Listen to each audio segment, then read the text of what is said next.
Abogados, buenas tardes. Buenas tardes. Bienvenidos a la sesión del día de hoy.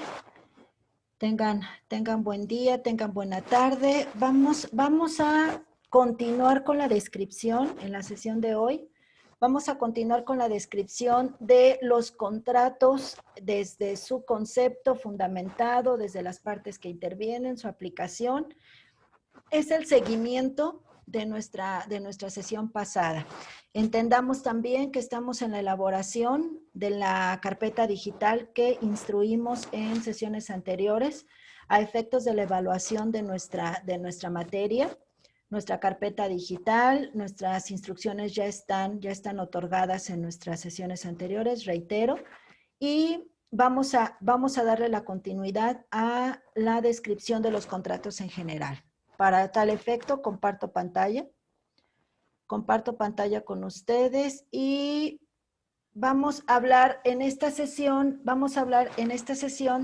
del contrato de donación. En el contrato de donación, nosotros vamos a encontrar una fundamentación en el artículo 7.610 del Código Civil vigente y aplicable, es decir, el contrato civil del Estado de México vigente. ¿Ok? Quiere decir que es el que nos rige en el aquí y en el ahora.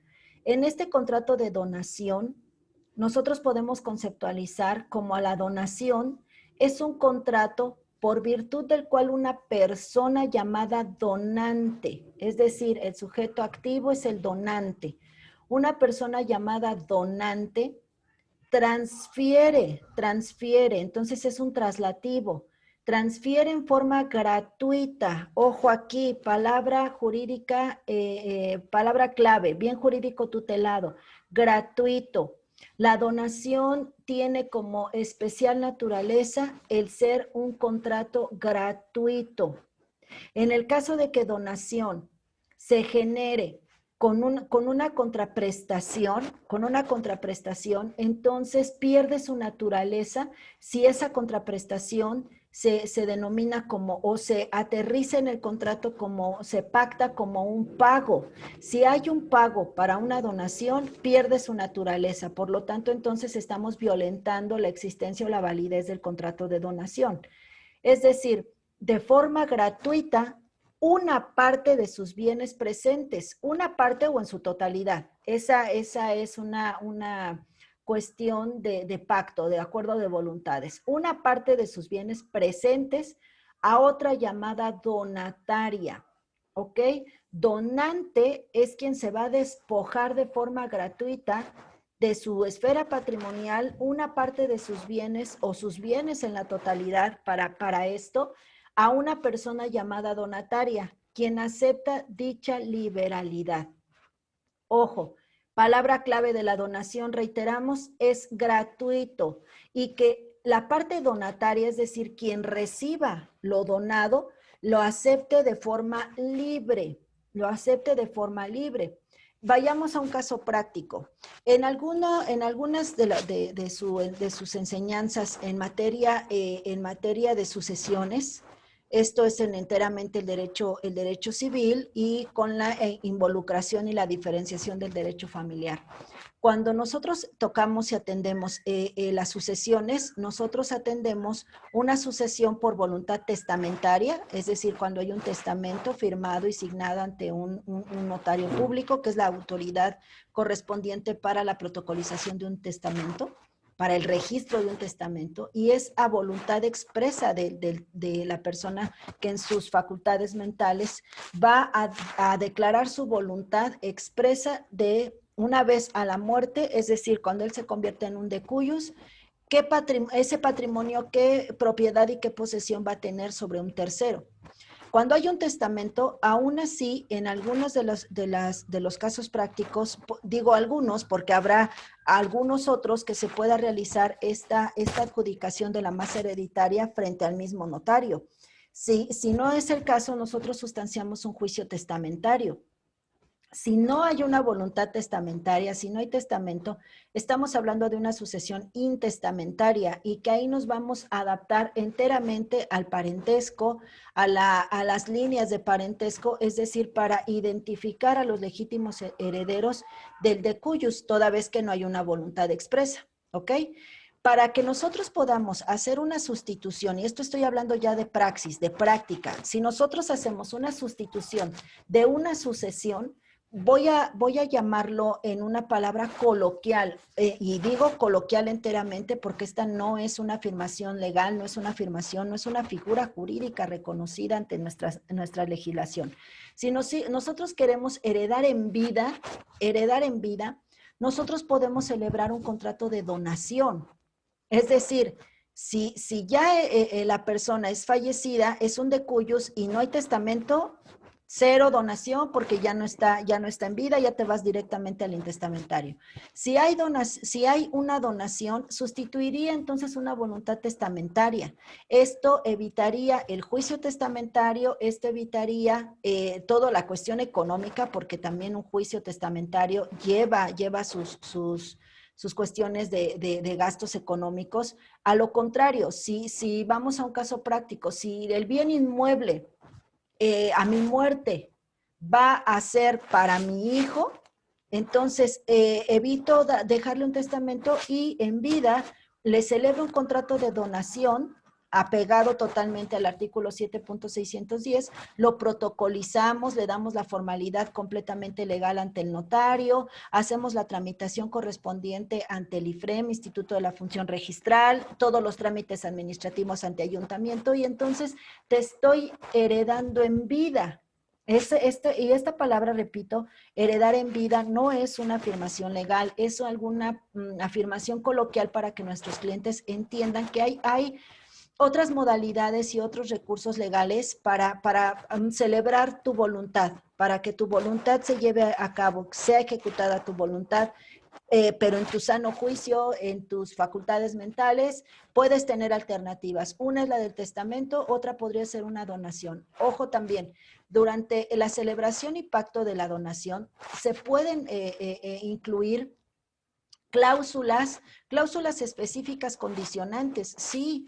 Es decir, celebro la donación con la cláusula de exclusividad o con una cláusula condicionante de un usufructo vitalicio hasta mi muerte. ¿Qué significa? Yo, Gabriela, voy a heredar a mi hija mayor, pero tengo el temor fundado, me queda ahí el resquicio de que si celebro la donación en este momento, el día de mañana mi hija pueda tener alguna conducta en contra a mí, Gabriela, y como ya celebrada la donación, ya mi hija mayor es la dueña de la casa, entonces me quiera hasta sacar de mi propia casa. Así es como lo podemos ver en un caso práctico. Entonces, para darle la certeza jurídica a tu cliente, puedes decirle que celebramos un contrato de donación con una cláusula de usufructo vitalicio, es decir, que esta donación cobrará efectos o surtirá efectos jurídicos una vez que se haya fenecido el usufructo vitalicio, es decir, el uso, goce y disfrute del bien a favor de Gabriela como la donante. Es decir, que a favor de la donante se ejercite un usufructo vitalicio. Una vez que este fenezca, significa que entonces ya he muerto, surte efectos legales, surte efectos administrativos de la donación como tal. Esta es una figura que en lo personal he litigado con diferentes clientes en diferentes familias, surte excelentes efectos muy aplicables a la vida diaria. Profesora, perdón que la interrumpa en Dime. este sentido. Sí le entiendo lo que usted me está diciendo. Aquí mi duda. Sí. En hacer esa donación, obviamente, pues ya se hacen los trámites correspondientes, como bien lo dijo, ante el IFREN y todo lo que conlleve ante el municipio.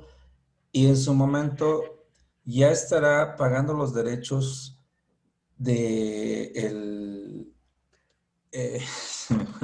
donatario. el donatario. O sea, él ya tendrá que corresponder a pagar esos derechos de los impuestos, vaya. Así es, Sí. abogado. Una vez que y que excelente tu pregunta, abogado, excelente. La donación, como todos los contratos que hemos estudiado, tiene una fecha cierta.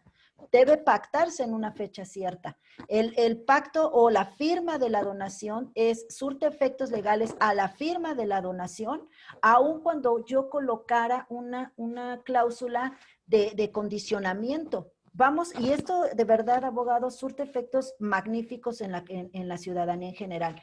Sí, me voy a ahorrar el hacer el testamento y el que en el testamento todavía a mi muerte, mi heredero, mi heredera, deba pagar, deba gastar, deba protocolizar, deba adjudicar, deba hacer todo aún dejando un testamento. Entonces, sí con la donación podemos generar desde, si el cliente no quiere la cuestión de la cláusula de usufructo vitalicio, significa que tu cliente, el donante, no posee, no vive en esa casa, o que confía de verdad en a quien le está donando la casa, ¿no? Pero si le queda el resquicio de que, bueno, a ver, voy a dar mi casa, se la voy a donar, se la voy a regalar, porque es gratuita, ¿no? Se la voy a regalar a mi hijo mayor, a mi hermano, a mi primo, a quien decida hacer la donación, ¿eh? Aquí no interesa el parentesco, interesa el acuerdo de voluntades y que tanto el donante como el donatario estén libres, uno acepte darlo y el otro acepte recibirlo. Si no tiene mayor problema, entonces esa donación surte efectos en la firma del contrato. Lo protocolizamos y que, ojo, para los trámites administrativos de impuesto predial, obviamente antes del impuesto predial debe haber un traslado de dominio. Puede que la casa tenga toma de agua o no tenga toma de agua. Entonces, si tiene toma de agua, pero hay un adeudo, ahí es un acuerdo de voluntades. Yo te doy en mi casa, te dono mi casa, pero debo 5 años de agua y debo 5 años de predio. Ya págalos tú, pon al corriente tú la casa y entonces firmamos el contrato de donación. Eso no hace la diferencia en el contrato como tal, pero sí hace la total diferencia ya una vez que vas a aplicar tu contrato de donación. Para hacer un traslado de dominio ante un ayuntamiento, llámese el que sea, por lo menos en los 125 municipios del Estado de México, no necesitas la protocolización ante el notario. Con tu simple contrato de donación privado, con el acuerdo de voluntades y si aún existe la persona donante y donatario en vida, juntos pueden comparecer porque estamos en un acuerdo de voluntades, estamos en armonía, estamos en que te lo voy a regalar. Pero, ¿qué pasa si la donación se genera en el 2023 y para cuando yo voy a hacer todos mis trámites administrativos el donante ha fallecido? Aún así, el contrato de donación, por lo menos ante los trámites administrativos de ayuntamiento, tiene toda la fuerza legal. Una vez que el contrato de donación está estrictamente apegado a derecho, con todos los elementos de existencia y de validez que ya estudiamos en las sesiones. Tú presentas tu contrato de donación, con ese haces tu traslado de dominio. Para hacer el traslado de dominio, ayuntamiento te exige estar al corriente de agua potable y de predio. Pero como ya voy a hacer y ya soy la nueva propietaria, soy el donatario o la donataria, ya el traslado de dominio y pongo al corriente toda la casa, pero ya mi nombre. Diferente tal vez a la exigibilidad legal que es ante el IFREM. En el IFREM tienen un poquito más el resquicio, ¿no? De que ese contrato privado sí se protocolice ante un notario para eliminar cualquier situación de una afectación a un tercero, para darle la validez legal hasta el máximo nivel que es la de un notario.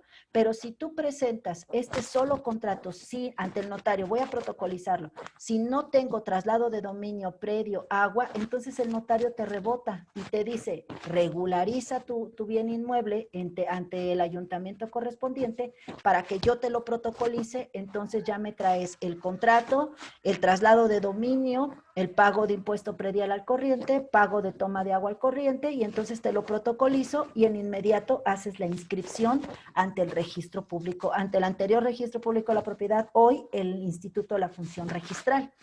¿Qué pasa también cuando la donación tiene una condicionante y que eso lo pueden ustedes observar desde el artículo 7.610 en lo que siga, todo lo que sea del capítulo de donación. Ahí hay una exclusividad tremenda.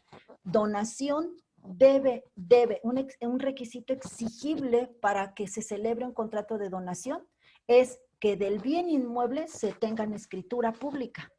Si el donante no posee una escritura pública, entonces antes de hacer donación debemos regularizar la cuestión de la escritura pública, porque en la escritura pública es la documental pública donde se inscribe donación.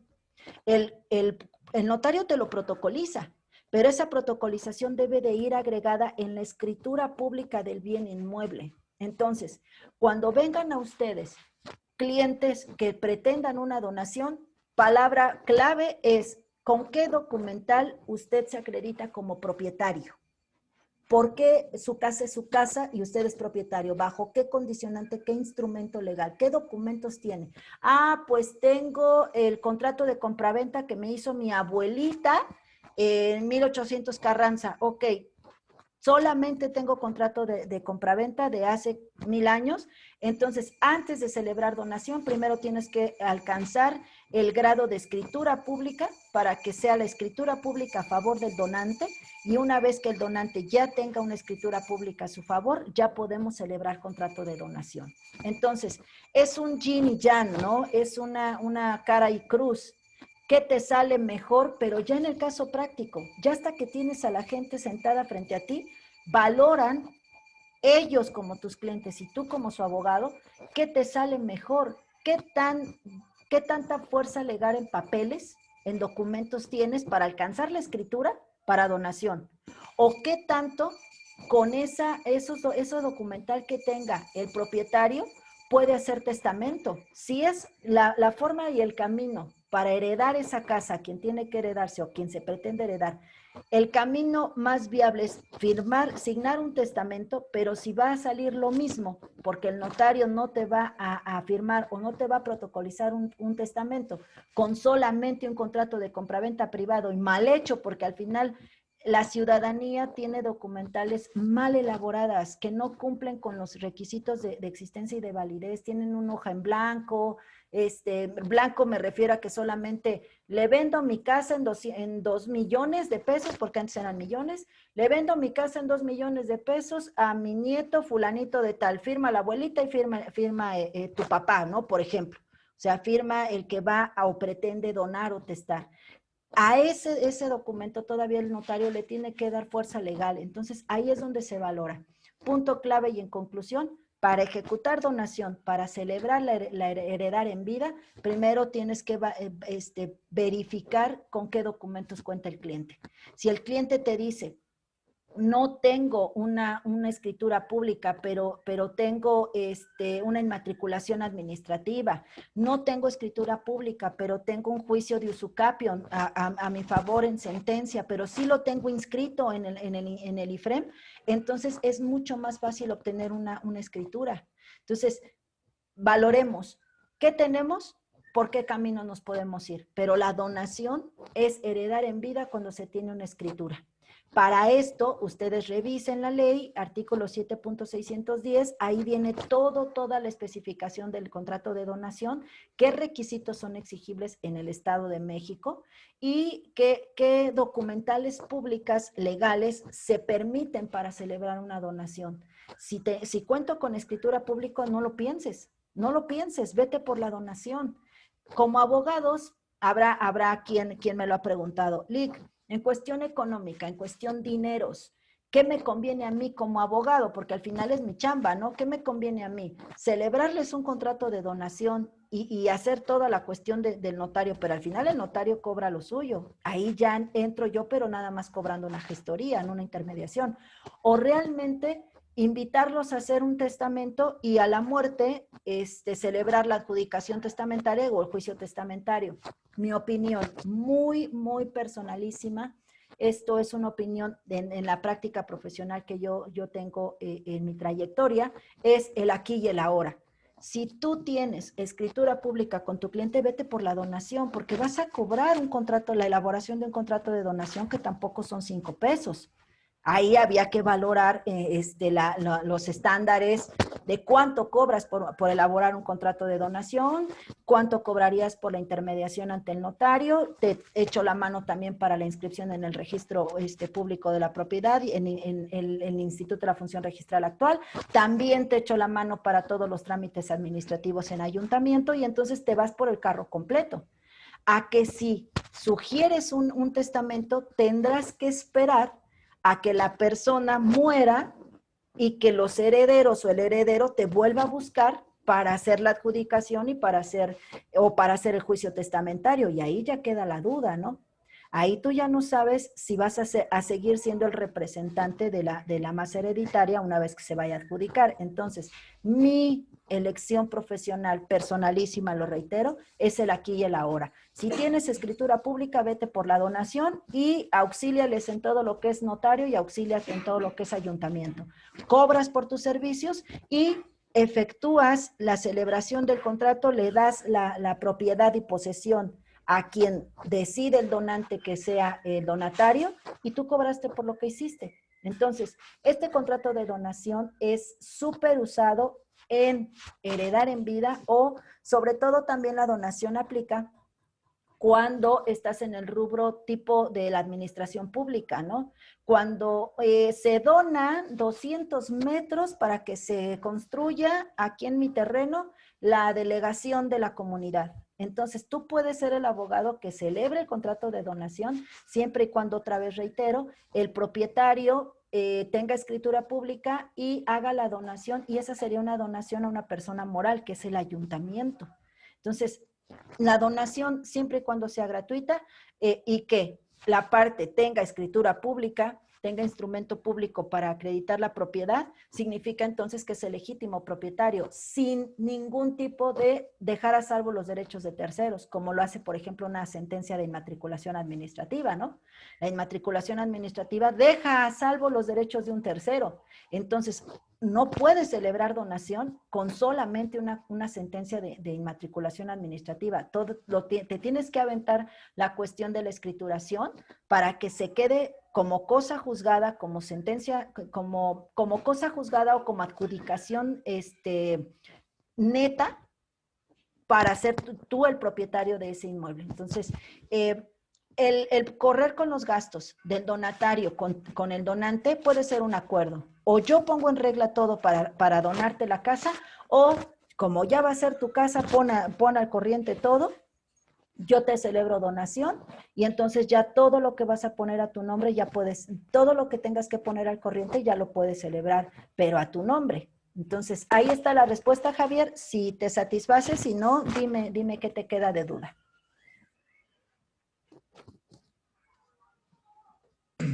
No, sí está claro, profesora. Gracias. Ok, bien. Te escucho, Javi. Nada más aquí, tantita duda. Sí. Bueno, de referente a la donación que tiene que ser o tener escritura pública. Si en el caso de tenerse, como hace rato comentaba, un usucapio, regularizado usucapio ante el ayuntamiento, o sea, por medio de usucapio ya regularizado ante el ayuntamiento, tiene que ser o elevarse a escritura pública eso para poder ser la donación, o sea, lo que hacía referencia hace rato. Ahí la cuestión es que ya haya celebrado porque ¿cuál es el fin del usucapión? Legitimar la posesión, tu figura de poseedor como propietario. Tan es así que soy poseedor de buena fe que tengo, con la reforma de ley, hoy el usucapión ya no es la figura de antaño de los llamados paracaidistas, ¿no? Que el paracaidista llegaba a un terreno, a una casa, y por pasar un cierto lapso de tiempo, 5 años, y que ya pagan el ICI, pagan la luz, pagan el agua Bonafón, o sea, cumplir con los requisitos de la posesión, ya podíamos ejercitar usucapión. En la reforma legal, hoy el usucapión de buena fe el juicio de usucapión tiene condicionantes. ¿Y cuál es la mayor y el principal candado que la ley señala? Por el abuso de esta figura, ¿no? Dice que se debe poseer un instrumento legal. Entonces, yo tengo un contrato de cesión, yo tengo un contrato de compraventa, tengo un contrato de la naturaleza jurídica que le des, solo que debo legitimar mi posesión elevándola a propietaria. Entonces, demando, pero a quien está inscrito en el registro público de la propiedad, porque mi objeto con usucapión es que el predio, el terreno, la casa, el bien inmueble en comento, esté registrado a mi nombre, porque soy la poseedora, propietaria, tan es así que legitimo mi propiedad, pero mi posesión, el fin de usucapión es legitimar la posesión elevado a propiedad. ¿Para qué? Ya que el que me vendió, el que me cedió, el que tenía los derechos firmados ante mí, como se ostentó como propietario, puede ser que se haya ostentado. Entonces, imaginemos algo, que quien me vendió hoy ya no existe, es muerto. Entonces, pero jamás realizamos la cuestión de inscripción ante el registro público de la propiedad, solamente tengo un contrato de compraventa, pero resulta que cuando yo investigo en el Instituto de la Función Registral, no es quien me vendió, es otra persona. Puede ser el que le vendió a él, pero ya está muerto. Y entonces ahora yo cómo puedo lograr la inscripción ante el registro público de la propiedad, nada más con un contrato de compraventa privado de Gabriela, me vende Juan Flores, pero el que aparece en el registro público en el Instituto de la Función Registral es el papá de Juan Flores, Alberto Flores. Entonces, cuando esas figuras suceden, no, olvidemos donación. Olvidemos donación. Paso 1, legitimiza tu inscripción ante la función registral. Si tú me dices usucapión legalizado, pero en el ayuntamiento, es una cuestión administrativa. Los trámites ante ayuntamiento es derecho administrativo. Sí, también en el Instituto de la Función Registral. No olvidemos esa parte, esa naturaleza sí la tiene. Pero al final, el instituto es una autoridad emanada de la parte judicial y el ayuntamiento es una autoridad emanada del Poder Ejecutivo. Entonces, por esas naturalezas, pareciera que de estricto sentido y de estructura del Estado, y nos vamos a nuestras clases de estructura del Estado, eso hace la gran diferencia. Ahora, si yo tengo usucapión, mi pregunta para el caso práctico, Javi, sería, con la sentencia de usucapión, ¿ya lograste la inscripción en el registro público, en el Instituto de la Función Registral? Y si eso es así, entonces lo único que tendrías que hacer es protocolizar tu sentencia de usucapión ante el notario público, porque ahora el legítimo propietario no lo obtuve o no tengo escritura, pero tengo una sentencia que causó ejecutoria, que la pretendo protocolizar toda vez que el juez me ordenó la inscripción, porque ese es el fin de un usucapión, ¿eh? Que el juez ordene la inscripción de quien te vendió a ti, pasados 8 días, 10 días, el tiempo que le dé de ley. Si no se inscribe por parte de quien te vende o de quien te cede, no se realizan las inscripciones o lo protocolo, todo el trámite administrativo para el registro, entonces ya el juez en sentencia de usucapión ordena la inscripción a favor del actor, es decir, de ti mismo. Entonces, tienes un periodo de ley a quien es mi demandado en el juicio de usucapión, es decir, quien me vendió, quien me cedió. Si no se realiza, entonces el juez ya ordenó la inscripción a nombre mío. Si voy a donar, entonces elevo a categoría de la inscripción del registro público de la propiedad con un certificado, con una certificación de inscripción, más mi sentencia de un poder judicial, con el auto que la causa ejecutoria, protocolizo ante el notario, y si el notario reúne los requisitos, observa en ese usucapión y en esa inscripción toda la línea, te va a dar un camino: escrituración para donación inmediata, o podemos hacer no una donación, sino una cesión de derecho simple. Cambiaste la figura, porque al final la donación es exigible la cuestión de escrituración. Sugerencia, ¿qué te conviene más? Si lo que tú pretendes es que alguien que tú decidas se quede con esa casa, hazle un contrato de cesión de derechos, que le cedes los derechos, no es donación. Los impuestos también cambian, ¿eh? La donación tiene impuestos sumamente bajos, la cesión de derechos, la compraventa son el contrato que más impuestos se le tiene que deducir, pero no me iría por donación. Ahora, si te vas por donación, pues no te falta mucho, no te faltarían muchísimos elementos legales para escriturar. Una vez que llegues a la escritura, haces donación. Entonces, quiero decirte, Javi, que todas estas preguntas los ves hasta que tienes los documentos en mano. ¿Qué se tiene, qué no se tiene? Si se tiene una sentencia de usucapio, ya causó ejecutoria, se ordena la inscripción. Paso 1 es hacer la inscripción. Ya tengo la inscripción en el Instituto de la Función Registral, ya coincide el titular del contrato de compraventa o el titular del contrato de cesión con el titular de la inscripción en el IFREM.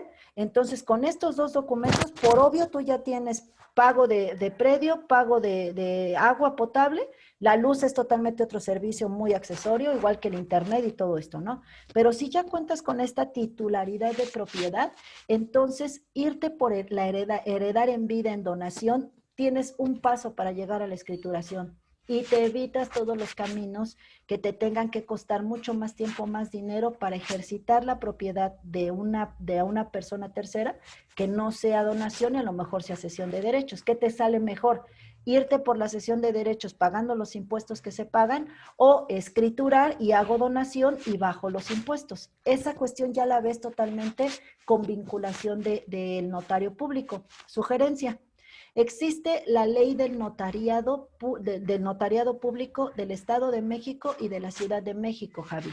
Te recomendaría irte a la ley del notariado para que observes en la ley del notariado, porque el notario es la máxima autoridad en bienes, pero no es una figura absoluta. También tiene su ley y se va a sujetar el ejercicio del notario, sus requisitos, sus ejercicios, sus certificaciones, su fe pública, se van a ajustar a su propia ley.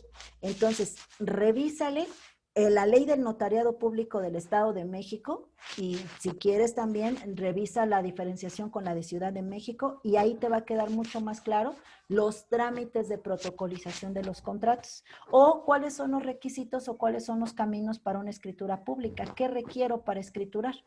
Entonces, lo que sí nos debe de quedar claro, súper claro, es que todos los contratos de los que estamos hablando aquí en la clase, los que hemos llevado desarrollando, toda nuestra materia es propiedad privada, es derecho civil con algunas vinculaciones con el derecho mercantil.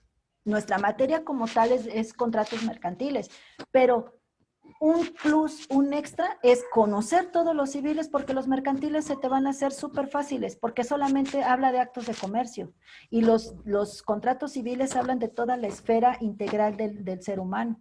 Entonces, ojo, esto es derecho civil, es propiedad privada.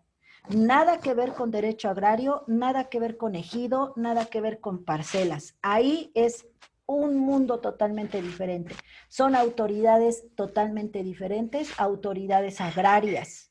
Y ahí también hay que tener especial naturaleza cuando tu cliente te dice, es que quiero donarle mi casa o mi terreno a mi hija.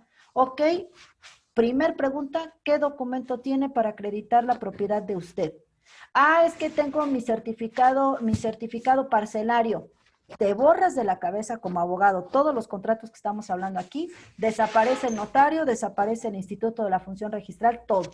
Te vas a ir enteramente a la materia agraria, al comisariado ejidal y es todo un camino totalmente diferente. Ustedes tendrán su asignatura de derecho agrario para que ustedes entiendan la diferenciación de entre la propiedad privada y la cuestión agraria, ¿ok? Voy a dar continuidad. Continúo describiendo el contrato de cesión de derechos. Aquí las figuras que intervienen en la cesión de derechos es cedente y cesionario.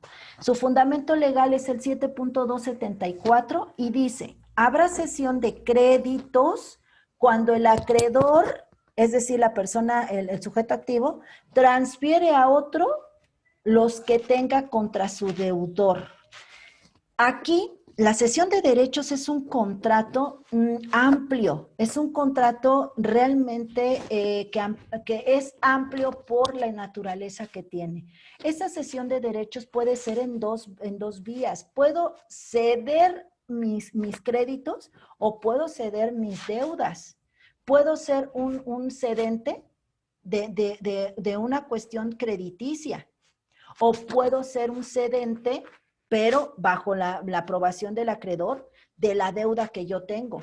Entonces, esta cesión de derechos es lo que la ciudadanía es cuando las casas de Infonavit te las traspasan.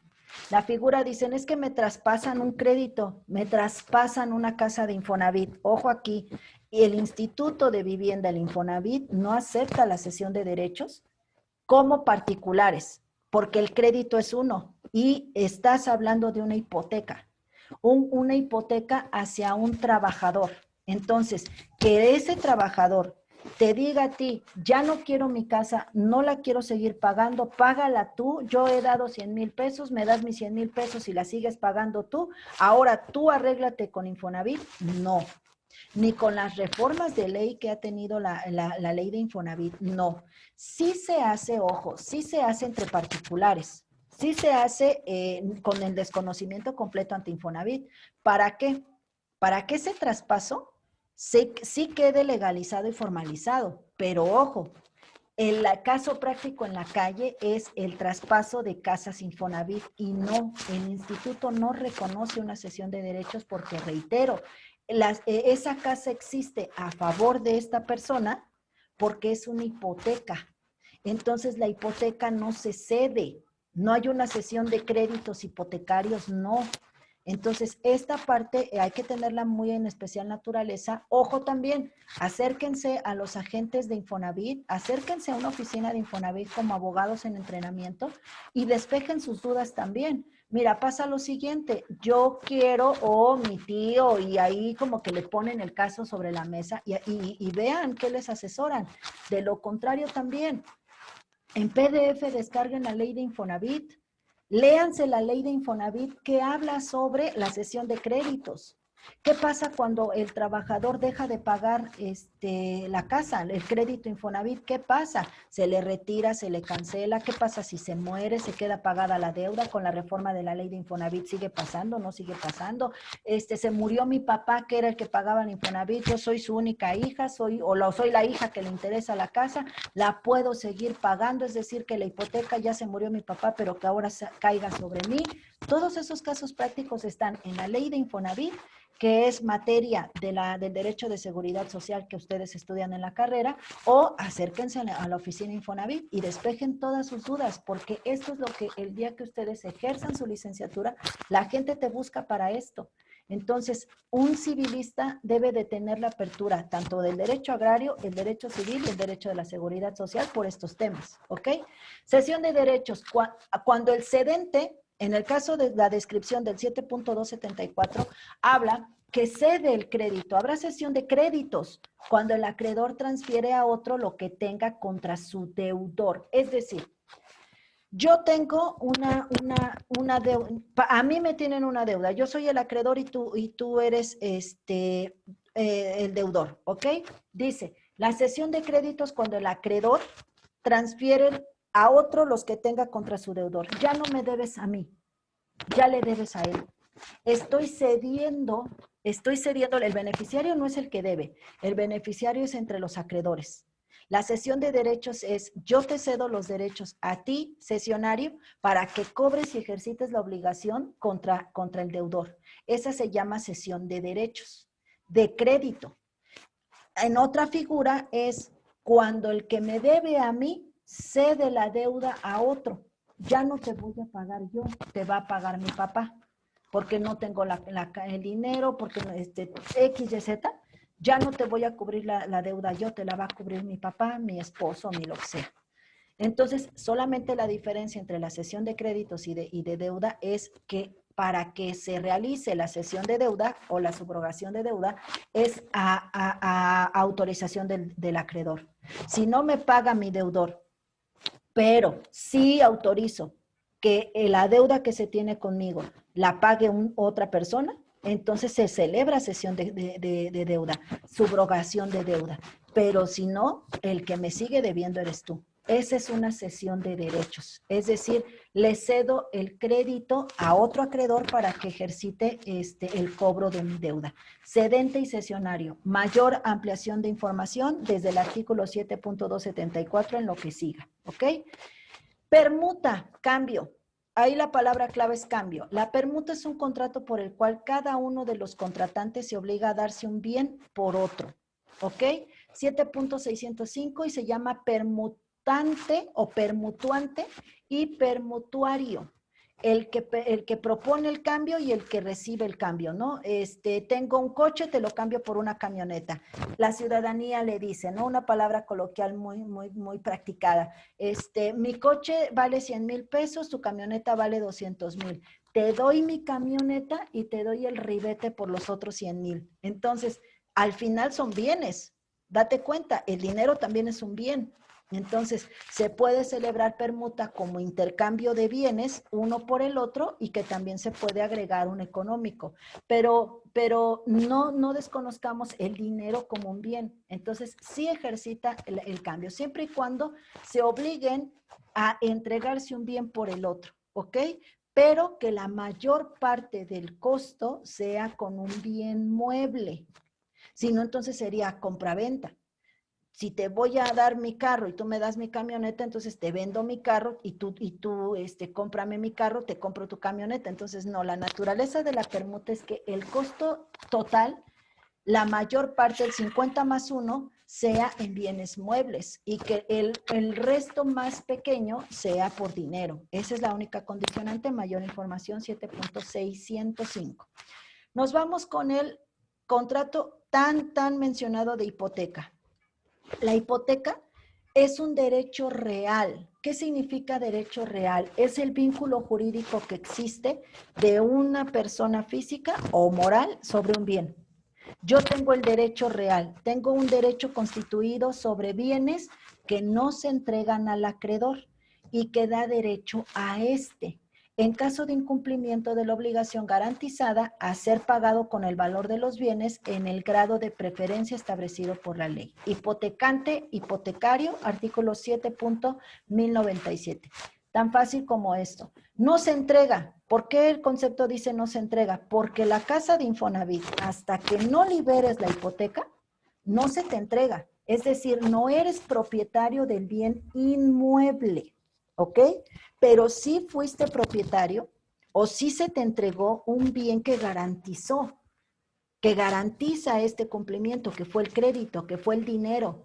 Porque la hipoteca que te genera Infonavit no es que te entreguen la casa. Ojo aquí, el instituto sí funciona así.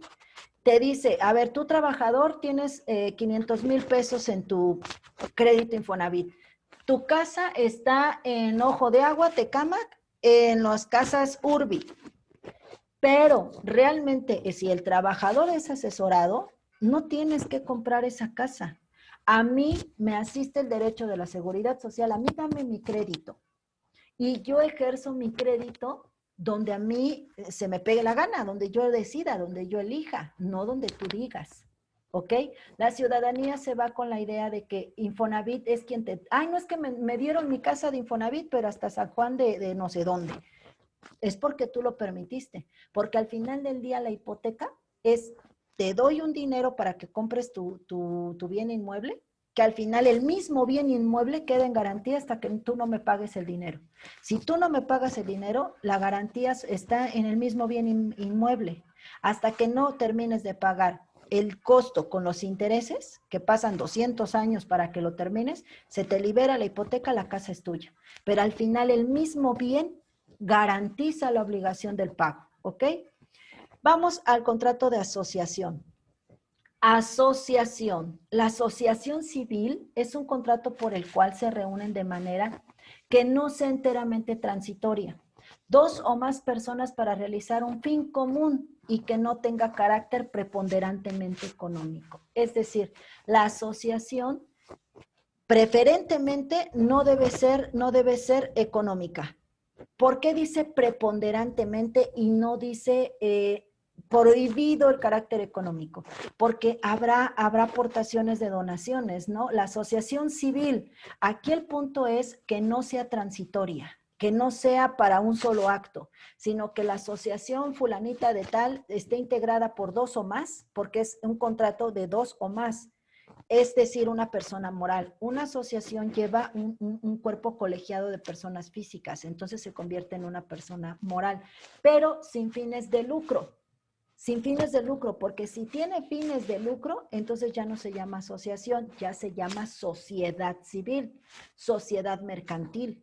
Y ahí ya nos vamos enteramente a los actos de comercio. 7.885 y la nomenclatura es asociado o asociados. Prestación de servicios profesionales, ese es el nuestro.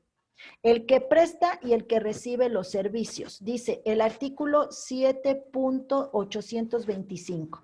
Dice, el que presta y el que recibe los servicios, el que presta y recibe los servicios profesionales pueden fijar de común acuerdo retribución por ellos. Aquí, algo importante que hay que mencionar en este contrato de prestación de servicios, artículo 7.825 es quien lo conceptualiza dentro del Código Civil, prestador de servicios o profesionista y el cliente, que es la otra parte, ¿no? Aquí, ojo, existe la ley de profesiones. Y este contrato de prestación de servicios profesionales debe de entrar en coadyuvancia con el 7.825, que es el Código Civil, con la vinculación o con lo que acredite o se fundamenta con el artículo tal de la Ley de Profesiones. Porque yo, para poder firmar y ser un prestador de servicios o profesionista, debo de estar en el catálogo de profesiones que marca la Ley de Profesiones. Si yo me considero un profesionista porque la madera la trabajo de manera virreinal, pero mi trabajo no tiene una denominación dentro de la ley de profesiones, no soy un profesionista.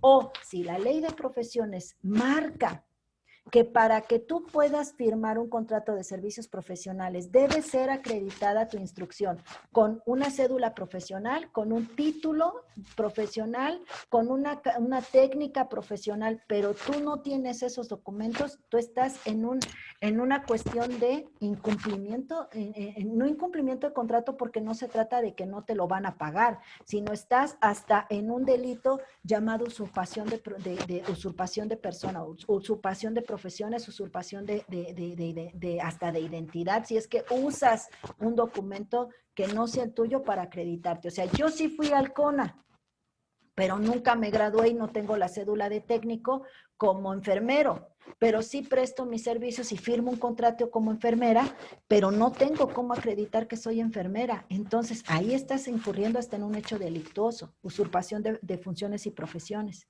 Entonces, hay que tener mucho cuidado. Nosotros como abogados podemos firmar un contrato de prestación de servicios profesionales una vez que tienes una cédula de pasante o una cédula profesional. Entonces, para que tu cliente te pueda firmar y te exija el cumplimiento de este contrato de prestación de servicios profesionales, el documento base de la acción de este contrato es tu título profesional. Y que estés dentro del catálogo, repito, de la ley de profesiones. ¿Ok? Con esto vamos a cerrar nuestra descripción de contratos. Con esto vamos a cerrar nuestra descripción de contratos y son de contratos civiles. Te estoy dejando un link aquí en el chat, te estoy dejando un link, te voy a pedir lo consultes, Este link tiene ya las características y las especializaciones de los tipos de contratos mercantiles, ¿ok? Ya nosotros observamos cuáles fueron los contratos civiles, especialicémonos ahora y entremos a los exclusivamente contratos mercantiles. No tienen la misma, no se llaman igual, tienen funciones súper especializadas para actos de comercio, pero los vamos a entender de manera efectiva toda vez que ya analizamos todos los elementos de existencia de validez, vicios del consentimiento y ya sé cuáles son los contratos civiles. Vamos entonces a la particularidad de los contratos mercantiles. Te voy a pedir que lo analices, que también sea material para nuestra carpeta digital y nos encontramos en la próxima sesión. Muchas gracias, abogado Javier, por tu asistencia. Gracias, gracias, y espero que las dudas hayan sido disipadas. Sí, gracias, profesora. Le agradezco igualmente. Que tenga buena noche. Gracias, gracias, y revísate las leyes mencionadas para que tengas un mayor conocimiento. Ok, claro que sí, profesora. Ahorita lo checo. Gracias, le agradezco. Gracias igualmente. Bye, bye. Hasta luego.